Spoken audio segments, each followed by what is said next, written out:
Buenos días, vamos a dar inicio a la sesión de hoy. En esta ocasión tenemos a Emilio José Balbuena, adjunto de Radiología, que nos va a hablar sobre las indicaciones en uso del contraste hepatoespecífico en resonancia magnética.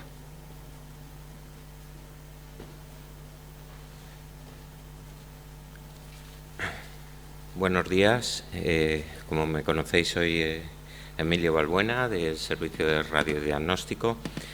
Sobre todo me dedico a la parte de abdomen y body y vamos a hablar sobre el contraste hepatoespecífico, organoespecífico y sus principales indicaciones en la patología hepatobiliar. Es un contraste que está aprobado en el SESCAN y que disponemos de él. Yo creo que lo infrautilizamos en el hospital y quería pues contaros todas las indicaciones que tiene para su uso. Voy a dividir la sesión en tres partes, podemos decir. Una parte un poco más rollo, más teórica, sobre las propiedades del ácido gadocético, el medio de contraste que utilizamos. Otra parte que es el grueso de la sesión, donde vamos a ver, sobre todo reflejado en imágenes, porque una imagen vale más que 1000 palabras, las principales indicaciones de este fármaco. Y finalizaremos con unas breves conclusiones. El ácido gadocético es un medio de contraste que utilizamos en la resonancia para realzar hepatocitos sanos y lo utilizamos con una concentración molar de 0,25. Su principal característica es que es un contraste paramagnético con una distribución dual. ¿Qué significa esto?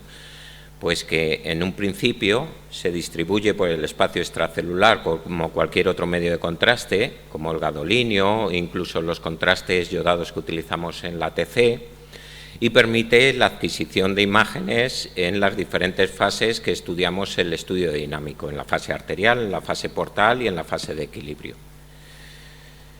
Progresivamente, tras esta fase vascular, existe una transición de este fármaco a través de un receptor de membrana del hepatocito llamado, ahí tenéis el nombre, el OATP1B3, que es el polipéptido transportador de aniones orgánicos, que permite el paso de este medio de contraste al hepatocito sano. Entonces nos produce un realce positivo del parénquima hepático. Esta fase comienza, como hemos dicho, tras la fase vascular y se puede empezar a adquirir desde los 10 minutos de la inyección del contraste. Normalmente la adquisición idónea es a los 20 minutos, pero en diferentes enfermedades que después vamos a ver se suele retrasar y en otras es la captación de contraste más débil. ¿Cómo se nos proporciona este medio de contraste? Pues por medio de una jeringa precargada de 10 mililitros, de tal forma que se administra 0,1 mililitro por kilo de peso. Para que no sea más útil, 1 mililitro por cada 10 kilos del paciente. Es decir, si el paciente pesa 80 kilos, le administramos 8 mililitros. Se administra a través de un inyector con una velocidad de 1 a 2 mililitros por segundo. Normalmente se tiende a velocidades incluso más pequeñas, más lentas. ¿Por qué? Porque está demostrado que tras la administración de contraste produce una disnea transitoria y puede artefactar el movimiento del paciente. Entonces, con velocidades un poquito más cortas evitamos este problema. Tras la administración de este contraste se lava con 20 mililitros de cloruro sódico al 0,9%. Es un medio de contraste con un perfil de seguridad muy elevado. Realmente solo habría que evitarlo en 4 situaciones, pues por hipersensibilidad a alguno de sus componentes, si el paciente presenta una insuficiencia renal grave, que como todos sabemos un filtrado glomerular por debajo de 30 mililitros por minuto, por el riesgo de la fibrosis sistémica nefrogénica, en el perioperatorio de un trasplante hepático y en una hipopotasemia no corregida. No hay que emplearlo en el embarazo, no existen suficientes estudios en recién nacidos hasta los 18 años y aunque se están empezando a realizar estudios en los hospitales grandes de Madrid, y como cualquier medio de contraste de gadolinio, tiene una excreción pequeña a través de la leche materna, que hay que avisar a la paciente. Otra de sus características es que tiene una eliminación dual en la misma proporción, tanto renal como hepática, en un 50%, a través de ese receptor también de membrana que comparte con la bilirrubina. Entonces podemos estudiar la vía biliar mediante este medio de contraste también. La excreción es el medio de contraste de gadolinio que presenta la vida media más corta y suele durar en el cuerpo de 120 a 180 minutos, 2-3 horas. En algunos pacientes, en pacientes con hemodiálisis y en pacientes que tienen hiperbilirrubinemia mayor de 3 miligramos de decilitro, pues suele durar menos, en torno a 1 hora.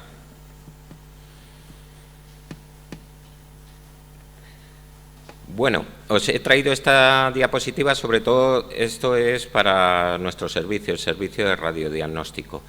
Evidentemente, si hablamos de un fármaco que hay que esperar 20 minutos para tener las adquisiciones organoespecíficas del hígado, pues la carga de trabajo se ve reducida. Entonces, cuando se empezó a utilizar este medio de contraste, pues vamos a ver aquí os voy a explicar las secuencias que nosotros utilizamos normalmente para un hígado. Adquirimos el localizador de planos en los 3 planos en secuencias T2, hacemos un fase fuera de fase, podemos hacer opcionar secuencias de colangiografía y hacemos la secuencia T2 y difusión. Después hacemos las diferentes fases del estudio dinámico y se esperaban los 20 minutos para la adquisición de este contraste. ¿Qué es lo que pasaba con esto? Que se iban los estudios a 35-40 minutos, con lo cual se diseñó diferentes protocolos para ajustar este tiempo, de tal forma que se vio que la secuencia T2 y la difusión no se ven alteradas por la inyección del contraste. Entonces, inyectamos el contraste aquí y hacemos estas secuencias mientras ha inyectado el contraste, con lo cual estamos ahorrando todo este tiempo, sería desde aquí hasta ahí. La secuencia que no se puede utilizar, la secuencia que sí se ve afectada si introducimos el contraste, son secuencias de colangiografía, porque disminuye la señal de las vías biliares, entonces esa secuencia no la podemos utilizar.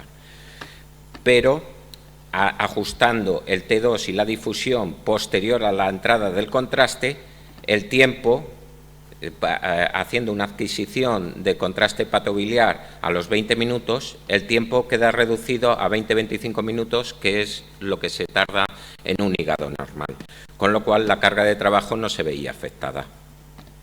También se pueden diseñar, esto también para el servicio de rayos, nosotros lo tenemos ajustado en la máquina, porque se realizó ajustes, pero como hemos dicho, tras la introducción de contraste, utilizar velocidades lentas de 1 a 1,5 mililitros por segundo, intentar obtener fases multiarteriales para evitar esa disnea transitoria de los pacientes. Se puede aumentar el ángulo FLIT en secuencias ecodegradientes a 20-40 grados, con lo cual está demostrado que facilita la detección de LOEs. Entonces, existen una serie de truquitos para solucionar y optimizar este medio de contraste. Me voy a venir aquí y os voy a contar. Este es un hígado normal, sin contraste, y esta es la fase hepatoespecífica a los 20 minutos. Como vemos, el contraste que presenta el parénquima hepático es positivo, parénquima hepático sano. Casi todas las lesiones hepáticas en la fase hepatocitaria, salvo algunas, presentan hiposeñal, con lo cual es muy fácil detectarlas cuando el parénquima hepático es positivo. ¿Qué es lo que ocurre? Que en pacientes con insuficiencia hepática, sobre todo con los grados Child, el Child C, pues, insuficiencia hepática grave, no está recomendado el uso de este contraste o la optimización que obtenemos de él es muy escasa, porque la captación del contraste es muy débil. El hepatocito ya no está sano como en esta imagen. En cambio, en el Child A, como vemos, a los 20 minutos se obtiene un realce positivo muy similar al paciente normal, y el Child B, o pacientes con cirrosis, se suele esperar unos 30 minutos para la adquisición. Bueno, vamos con la parte un poco más divertida. Las indicaciones del ácido gadosético las podríamos resumir en cuatro partes. La caracterización sin necesidad de biopsia de las lesiones hipervasculares benignas en pacientes sanos, la detección temprana del hepatocarcinoma, el manejo del paciente oncológico y realizar un mapa prequirúrgico, y la fuga biliar. La caracterización de las LOEs hepáticas en pacientes sanos lo he puesto entre comillas porque realmente, como veremos ahora, muchos pacientes de estos pues tienen patología.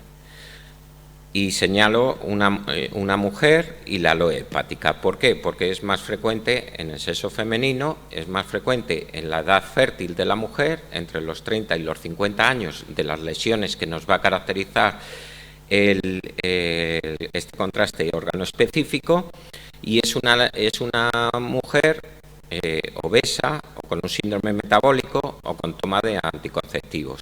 Entonces, nos va a diferenciar principalmente dos tipos de lesiones, que es la hiperplasia nodular focal y el adenoma, sin necesidad de llegar a la biopsia. Dentro de las LOEs hepáticas, pues las hay, primero tenemos que diferenciar, como todos sabéis, en quísticas y sólidas. La primera diferenciación nos la hace la ecografía y nos diferencia bastante bien si una LOE se trata de una lesión quística. Si quitamos las lesiones quísticas, que son las más frecuentes, las lesiones sólidas se dividen principalmente en benignas y malignas. Las benignas, las tres principales es, por orden, hemangioma, hiperplasia nodular focal y adenoma. Las malignas después las vamos a ver, como todos sabéis. Pero la benigna, el hemangioma, podemos llegar a un diagnóstico sin utilizar este medio de contraste. Pero la diferenciación entre una hiperplasia nodular focal y un adenoma principalmente se realiza por este medio de contraste hepatoespecífico. Repasamos las características de la hiperplasia nodular focal. Es el segundo tumor benigno más frecuente y, como hemos dicho, predomina en el sexo femenino entre la tercera y quinta década, y encima tiene una cierta relación hormonal. Yo creo que es una lesión que muchas veces pasa desapercibida. Para mí no es... Mira que existen hemangiomas en el hígado, pero de las lesiones más frecuentes es la hiperplasia nodular focal. ¿Qué pasa con esta lesión? Que en la ecografía es muy isoecogénica respecto al parénquima hepático y pasa muy desapercibida. Y muchas veces no llegamos a un diagnóstico de ella. Además, es una lesión hipervascular, con lo cual, en las diferentes técnicas de imagen, nosotros solemos hacer la realización del ATC, suele ser en fase portal, con lo cual nos puede pasar desapercibida. Es una reacción hepatocitaria, una anomalía vascular preexistente, con lo cual está compuesto de hepatocitos sanos, conductos biliares, células de Kupffer, y también tiene vénulas portales. Lo más frecuente es que sea único y está localizado a nivel subcapsular en el hígado. Puede ser múltiple hasta en un cuarto de los casos. Típica, pero no frecuente, es la cicatriz central, que se da en un 40 o 50% y son raras las calcificaciones. No suele tener cápsula y no suele tener grasa. Aquí tenemos un ejemplo clásico de hiperplasia nodular focal que prácticamente es patognomónico y que llegamos a no realizar biopsia. Como veis, secuencia T1, fase, fuera de fase, lesión que pasa desapercibida. Secuencia potenciada en T2, parece que existe una lesión, pero que tampoco es muy marcado. Secuencia de difusión, prácticamente desapercibida. Pero ¿qué pasa en el estudio dinámico? Que tenemos una lesión que es hipervascular, que parece mostrar una cicatriz central. En la fase portal esa lesión no lava, y en la fase transicional, si miramos ahí, esa cicatriz presenta una hiperseñal. Esto es muy característico de la hiperplasia nodular focal, cumple todas las características, pero no siempre presenta esta cicatriz central. Al hacer un contraste hepatoespecífico, vemos que la lesión, esta es de las lesiones que realza como el parénquima hepático sano, porque realmente son hepatocitos sanos que han reaccionado ante una anomalía vascular, o que incluso presenta mayor realce, con lo cual se llega a un diagnóstico clarísimo de hiperplasia nodular focal. El adenoma es un tumor menos frecuente que la hiperplasia y tiene una relación hormonal con el tema de la toma de anticonceptivos y la obesidad. Está compuesto de hepatocitos, pero a diferencia de la hiperplasia no presenta conductos biliares ni vénulas portales. Clave en esto, las complicaciones que produce el adenoma, porque se puede romper con el consecuente hemoperitoneo y la consecuente cirugía urgente, y pueden transformarse a tumores malignos. De hecho, el diagnóstico diferencial de este adenoma se realiza con metástasis hipervasculares y con el hepatocarcinoma. El tema del adenoma, aquí tenemos, os voy a poner un ejemplo de un adenoma típico. Produce en la secuencia potenciada en T2, produce un tenue aumento de la señal. En la secuencia en fase arterial produce un realce arterial, parece que con una cicatriz central, que nos podría llevar a una diferencia con la hiperplasia nodular focal, pero a diferencia de esta, la mayoría de los adenomas son hipointensos en la fase hepatocitaria, con lo cual llegamos a un diagnóstico diferencial entre estas dos entidades. Os voy a poner este ejemplo porque mujer de 40 años con toma de anticonceptivos, obesa, donde en una ecografía se ve una masa en el lóbulo hepático derecho de gran tamaño, muy heterogénea, y se decide realizar la resonancia. El tema del... Bueno, ahora lo vemos. Se confirmó la lesión. Esta es la secuencia T1 en fase y fuera de fase, donde se veía que el hígado tenía una esteatosis y que la lesión era muy heterogénea y parece que presentaba zonas de contenido graso. En la secuencia potenciada en T2 es una lesión muy heterogénea, muy marcada, y en la secuencia arterial presenta, en el estudio dinámico, presenta un realce arterial y muy heterogéneo. Esta LOE nos plantea un diagnóstico diferencial infinito entre lo tumoral o lo benigno. Se hizo una fase hepatocitaria, organoespecífica, y se vio que la lesión era totalmente hipointensa. Simplemente presentaba un cierto realce periférico del contraste hepatoespecífico. Y esto nos lleva a un tema apasionante para mí, que es el tema de los adenomas. El grupo Burdeos ha subdividido los adenomas en 8 subtipos. Y no solo intervienen las características fenotípicas y genotípicas, sino que se está viendo que este de contraste hepatoespecífico nos puede llevar hacia un tipo o no de diagnóstico, con las implicaciones que conlleva. Todos sabemos que el adenoma era más frecuente en mujeres con toma de anticonceptivos, pero ahora se está viendo que también se puede dar en varones. Los diferentes subtipos dentro de los 8 que os he marcado me quedaría con 3. El esteatóxico, el HNF1-alfa, que es inactivo, ese se da en mujeres con toma de anticonceptivos, ese es el que realza en fase arterial y el que presenta una hiposeñal en el contraste hepatoespecífico. Este raramente maligniza. El otro adenoma que os quería hablar, el otro subtipo, sería el inflamatorio. Estamos ante este paciente. Esto es un adenoma inflamatorio.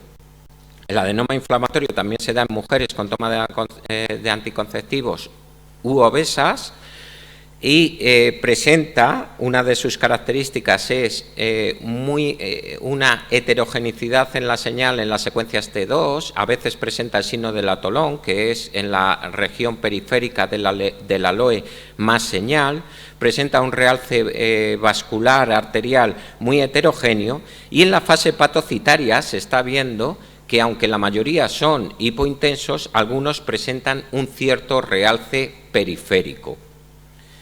Y por último, el último grupo de adenomas que quiero resaltaros es el de el beta-catenin. El beta-catenin, que son los que más riesgo de degeneración maligna tienen. Concretamente, el beta-catenin son 3, se maligniza hasta en un 7%, y curiosamente, estos adenomas presentan en la fase hepatocitaria un realce iso o incluso hiperintenso. Entonces, es un campo, como digo, que no tiene muchos estudios y que en un futuro, además de las características fenotípicas y genotípicas típicas de los adenomas, nos puede ayudar este medio de contraste a caracterizarlos y a diferenciarlos. Este paciente tenía también 40 años, es mujer, toma anticonceptivos y se vio también una lesión en la ecografía a nivel central, como veis, a nivel central. En la secuencia potenciada en T1 es hipointensa, en la secuencia potenciada en T2 es hiperintensa, mide más de 5 centímetros, toma anticonceptivos. Esto es un problemón para un cirujano, porque fijaros la cirugía que tiene que hacer en una lesión central. Parece que es un adenoma, se le hace el estudio dinámico, fase arterial, lesión polilobulada con intenso realce en fase arterial, que no lava, se mantiene y se mantiene. Prácticamente podemos decir no presenta una cicatriz, toma anticonceptivos, que es un adenoma. Se le hizo una fase hepatocitaria y se vio que presentaba un realce al menos isointenso respecto al parénquima hepático, con lo cual se dijo que se trataba de una hiperplasia nodular focal. Se realizó un control y hasta hoy en día la paciente no ha necesitado ni cirugía ni nada por el estilo. Se llegó a la conclusión de que era una hiperplasia nodular focal sin necesidad de biopsia ni nada. Y lleva 4 o 5 controles que no se ha modificado. También este medio de contraste nos ayuda a la detección temprana del hepatocarcinoma. Me gusta mucho esta diapositiva porque, como todos sabéis, en el hepatocarcinoma existe la formación de la neoangiogénesis hasta llegar a la formación tumoral. Partimos de un nódulo cirrótico, donde se van destruyendo las vénulas portales, las triadas portales, y va apareciendo una neovascularización típica de los procesos tumorales. ¿Qué es lo que pasa? Que, como sabemos, el hepatocarcinoma es una lesión arterial que nos va a realzar en fase arterial. Es una de las lesiones hipervasculares. Pues cuando llegamos a ese realce arterial, el hepatocarcinoma ya está formado. ¿Qué es lo que ocurre con el contraste órgano específico? Que se produce una depleción del receptor este de membrana, el polipéptido transportador de aniones orgánicos, mucho antes, un pelín antes, que empiece el realce arterial, con lo cual podemos llegar a una detención temprana del hepatocarcinoma con el beneficio que tiene terapéutico para el paciente. De hecho, en las sociedades de patología orientales, sobre todo la japonesa, el contraste órgano-específico se empezó a utilizar en sus guías muchísimo antes que en las occidentales, en Europa y en Estados Unidos. Nosotros, más o menos, 2014, se empezó a incluir como en los LIRRAS, no como criterio mayor, sino como criterio menor, y en las sociedades orientales lo empezaron a utilizar muchísimo antes. Me gusta, os he rescatado esto de la literatura, este artículo, donde se comparó la precisión de las diferentes técnicas de diagnóstico por imagen en la localización de 692 pacientes con tratamiento curativo, ablación frente al tratamiento paliativo. Se realizó una resonancia con contraste órgano-específico y una TC con contraste intravenoso. Aquí tenéis lo que utilizan las diferentes sociedades de patología, como os he dicho, las orientales y las occidentales, y el resumen de este estudio de 692 pacientes es que la fase hepatobiliar en la resonancia realzada con ácido gadosético permite tomar decisiones de tratamiento más precisas que la TC con contraste intravenoso. Vamos a los casos. Por ejemplo, este hígado cirrótico con aumento del lóbulo hepático izquierdo, incluso tiene varices esofágicas, tiene diferente grado de hipertensión portal, como vemos. En la secuencia T2 prácticamente no hay lesiones nodulares. En la secuencia de difusión no nos restringe ninguna lesión, pero hacemos el estudio arterial y ya nos crea las 1000 dudas, porque hay múltiples nódulos con cierto realce en fase arterial. Esos nódulos no lavan en la fase portal, con lo cual no podemos decir, además todos miden menos de 2 centímetros, con lo cual si vamos a las clasificaciones LIRRAS, lo que ayuda sobre todo la resonancia es llegar a un LIRRAS 5 sin necesidad de biopsia.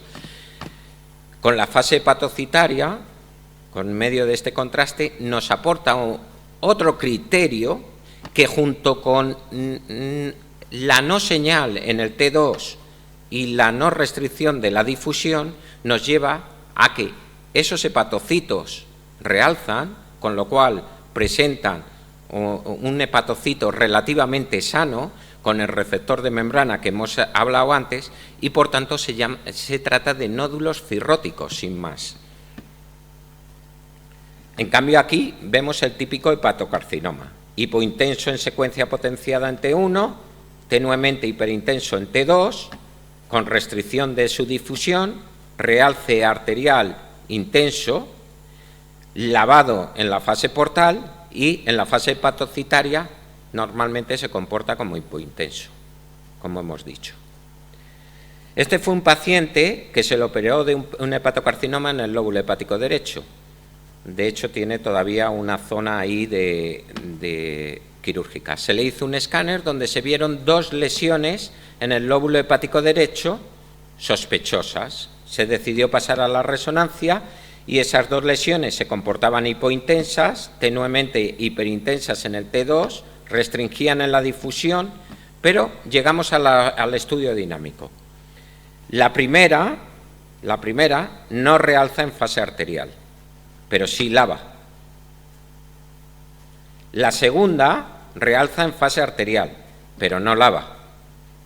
Ambas podían ser catalogadas como un LIRRAS 4, con necesidad de biopsia. Se hizo contraste hepatoespecífico y no solo se vio que existían estas 2 lesiones, sino otras 2 subcasulares próximas al segmento 6, incluso en el segmento 3.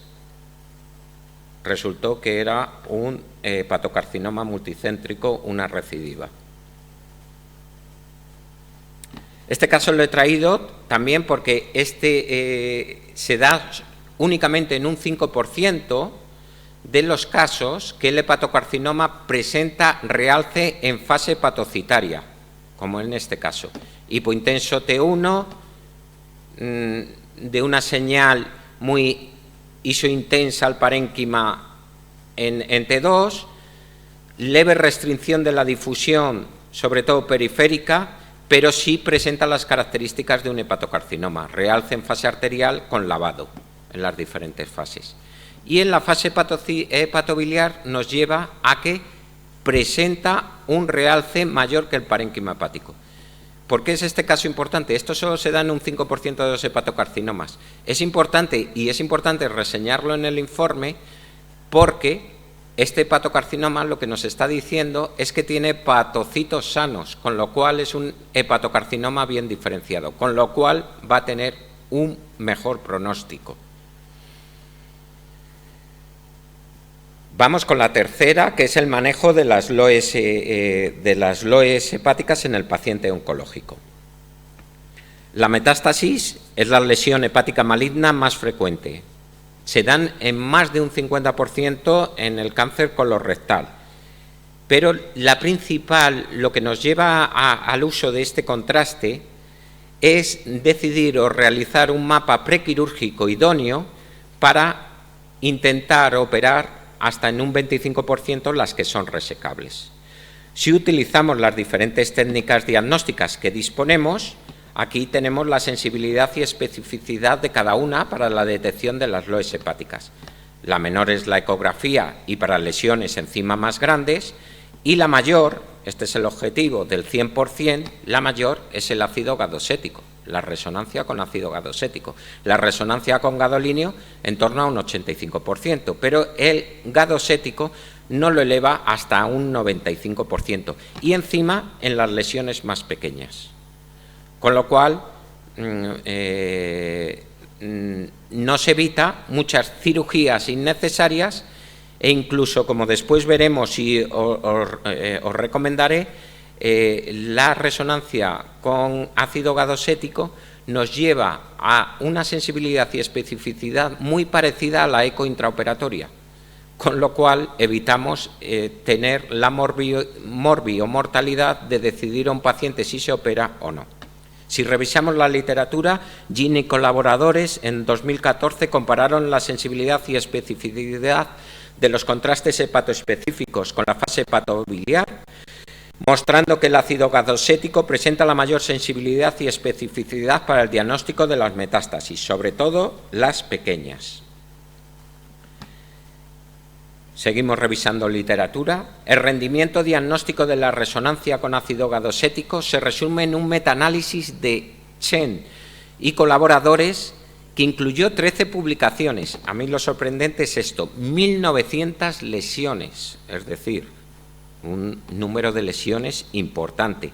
Y se evaluó la detección de metástasis hepáticas del cáncer colorectal, reportando la sensibilidad y especificidad que os he dicho antes. Incluso tenemos análisis prospectivos de Berger and Kaleman y colaboradores que han demostrado que la resonancia es superior al TC con contraste en la detección preoperatoria de las metástasis, sobre todo las pequeñas, las menores de 1 centímetro, acercándose a la eco intraoperatoria y sobre todo en pacientes con esteatosis, que nos cuesta más la visualización de dichas metástasis. Este caso me gusta mucho porque teníamos una paciente que tenía un cáncer de colorectal, de sigma, que salió T3N1, se operó y a los 6 meses del control se le realizó un ATC y se vio una lesión hipodensa, que os señalo en el círculo, en el segmento 6, y se decidió realizar una resonancia. En el estudio prequirúrgico no tenía LOEs hepáticas, por eso se realizó la resonancia. En la secuencia potenciada en T2 presenta una tenue hiperseñal y en la difusión sí se nos marca, restringe de forma significativa. Se realizó el estudio dinámico de la paciente con la LOE En la fase arterial prácticamente pasa desapercibida, pero en la fase portal sí se ve una lesión hipodensa con un tenue realce periférico, muy sospechosa de tratarse de una metástasis. Pero queda mucho más marcada la lesión con el contraste de órgano específico en el segmento 6. En fin, entonces se decidió realizar, al ser una lesión única, en un paciente relativamente joven, ir a quirófano con esta lesión y hacer una segmentectomía. Se planteó en el comité y realizar una segmentectomía de esta parte. Pero, ojo, ahora vamos a ir al contrario, del contraste hepatobiliar hacia las diferentes técnicas que teníamos. Contraste hepatobiliar, ahí hay otra LOE, en el segmento 8, menor de 1 centímetro. Escáner, TC, no se ve. T2, prácticamente no se ve. Difusión, prácticamente no se ve. Diferentes técnicas del estudio basal. En la fase portal parece que está ahí, hipointensa. Si una vez conocida, como tenía yo un adjunto que decía a cojón visto, macho seguro. Si una vez visto esto, podemos ir a las diferentes técnicas que disponíamos y revisar. Pues parece que restringe un poquito en difusión. Pues parece que en la fase portal presenta una hiposeñal. Ya no era una segmentectomía del segmento 6. Estamos ante una hepatectomía del lóbulo hepático derecho. Fijaros la importancia de llegar a un mapa prequirúrgico idóneo para los cirujanos. Las dos secuencias que producen una combinación casi perfecta para la detección de metástasis pequeñas, con una alta sensibilidad y especificidad, son la difusión y la fase hepatobiliar, pero aún más la fase hepatobiliar. Como vemos, en este paciente presentaba en difusión 2 LOEs milimétricas, altamente sospechosas, pero en la fase hepatobiliar no solo se vieron 2, sino otras 4 en el lóbulo hepático derecho, e incluso una sospechosa en el lóbulo hepático izquierdo.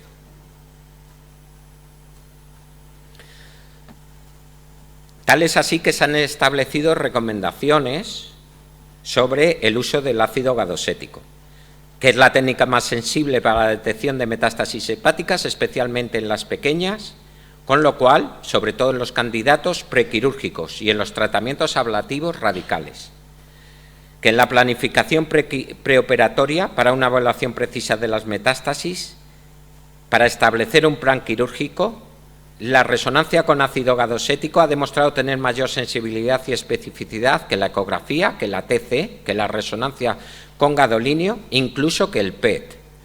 Que en la evaluación de los pacientes que han sido tratados con quimioterapia, que ya sabéis que muchas veces nos cuesta ver si existe recidiva, si existen lesiones, es especialmente beneficioso en el manejo preoperatorio y además nos diferencia, porque muchas veces han pasado desapercibidos, estas LOEs de lesiones benignas tipo la hiperplasia nodular focal. Por último, vamos a hablar sobre la caracterización de la fuga biliar. Esto influye muchísimo en los cirujanos porque les va a llevar a un tratamiento adecuado y evita pues, muchas cirugías no necesarias. Problema de esto, que normalmente este contraste hepatoespecífico, como hemos dicho, la excreción se produce a partir de los 10 minutos, pero puede durar de 2 a 3 horas. Entonces, a lo mejor tenemos que introducir al paciente a los 60, 80 minutos, con lo cual se nos retrasa. Las posibilidades que se ofrece eso es realizar el contraste hepatoespecífico, sacar al paciente, si las condiciones clínicas lo permiten, esperar en la sala de espera, hacer 1 o 2 resonancias y volver a introducir al paciente realizándose una nueva fase. Por ejemplo, en este paciente se le realizó una colecistectomía y se vio que tenía una colección en el lecho quirúrgico. Se le realizó una resonancia y a los 60 minutos se vio la extravasación del contraste que nos rellenaba la colección. Se realizaron reconstrucciones y se vio que era una fuga bastante frecuente en las cirugías de colecistectomía del conducto cístico, con lo cual se decidió un tratamiento conservador percutáneo y no fue necesaria una reintervención quirúrgica.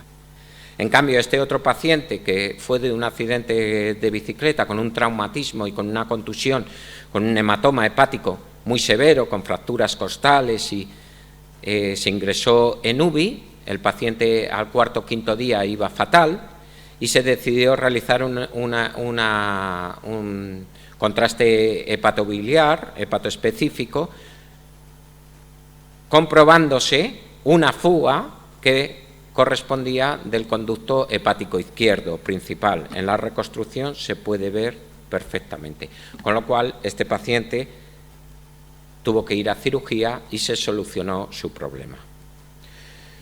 Para finalizar, unas breves conclusiones donde podríamos resumir que la resonancia con ácido gadosético es una herramienta útil, encima no es invasiva, es segura y con una alta sensibilidad y especificidad para todas las indicaciones de la patología hepatobiliar que os he comentado.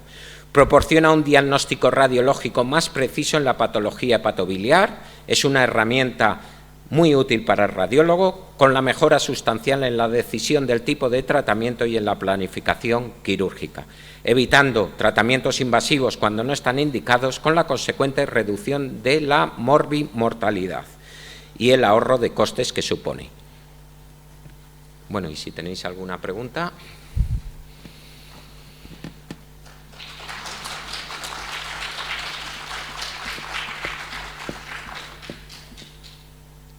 Cuéntame.